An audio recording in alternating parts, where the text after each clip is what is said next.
Willow Street. It was a name whispered rather than spoken, a secret held close by those who knew its magic. The street itself was tucked away, hidden from the city's rush. At its heart sat a bookshop.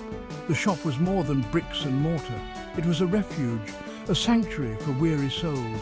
The shop had stood for generations. Its history was etched in the worn floorboards and the scent of aging paper.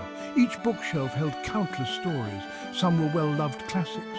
Others were hidden gems waiting to be discovered. The shop was a place for dreams. It was a place for second chances. And for two lonely souls, it became a place to find love.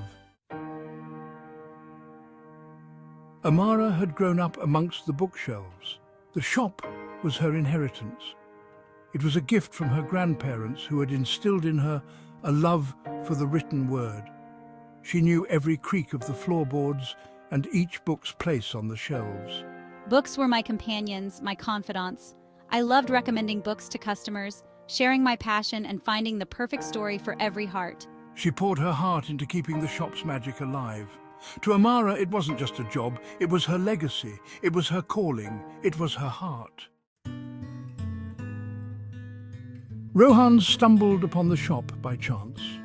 He was new to the city. Loneliness clung to him like a shadow. Drawn by the warm glow of the shop window, he stepped inside. The scent of old books enveloped him. He felt a sense of peace he hadn't realized he was craving. Books were my escape. They offered solace and adventure. I felt a connection to the stories I read, finding pieces of myself in the characters and their journeys. He wandered the aisles, captivated by the sheer volume of stories surrounding him. He felt a spark, a sense of belonging he hadn't felt in a long time. Amara watched as Rohan explored the shop. She saw the wonder in his eyes, the way he caressed the spines of the books. Can I help you find anything? She asked, her voice soft. Rohan turned, startled but intrigued. I love classic literature. He shared, his eyes lighting up as he spoke. Amara listened, captivated by his passion. They talked for what felt like hours, their conversation flowing as easily as the turning of pages. You might enjoy this one. It's a forgotten classic. She recommended a book to Rohan. He returned the next week, his face alight as he shared his thoughts on the story. Their conversations deepened with each visit.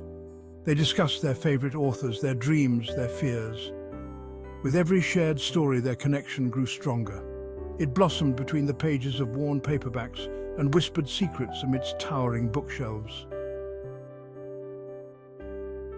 One rainy afternoon, Rohan lingered in the shop. Amara was closing up, the scent of rain mixing with the smell of old books. I love coming here. It feels like home. He admitted, his voice barely a whisper. Amara's heart ached with a feeling she couldn't quite place. It's my favorite place in the world. She confessed, her cheeks warming under his gaze. They stood in comfortable silence, the only sound the soft patter of rain against the windows. Rohan reached out, his fingers brushing against hers as he handed her a book. I thought you might like this one. He said, his voice husky. Amara's breath hitched. Their fingers touched for the briefest of moments, sending a jolt of electricity through her. It was a silent promise, a shared spark of something new and exciting. As weeks turned into months, Rohan became a fixture at the bookshop. He would often stop by after work, helping Amara organize shelves or unpack new arrivals. They would lose themselves in conversations about their latest reads, their laughter echoing through the quiet shop. I look forward to your visits. Amara found herself looking forward to his visits, her heart skipping a beat whenever she heard the familiar chime of the bell above the door. She had never felt so seen, so understood. Would you like to come to a poetry reading with me? One day Rohan invited Amara to a poetry reading. She accepted, her heart soaring. As they walked along the rain-washed streets that night, Rohan's hand brushed against hers. This time, he didn't pull away. Their fingers intertwined, and Amara knew. This was just the beginning of their story. A love story born on Willow Street, nurtured by shared dreams and whispered promises, written in the language of books and the silent poetry of their hearts.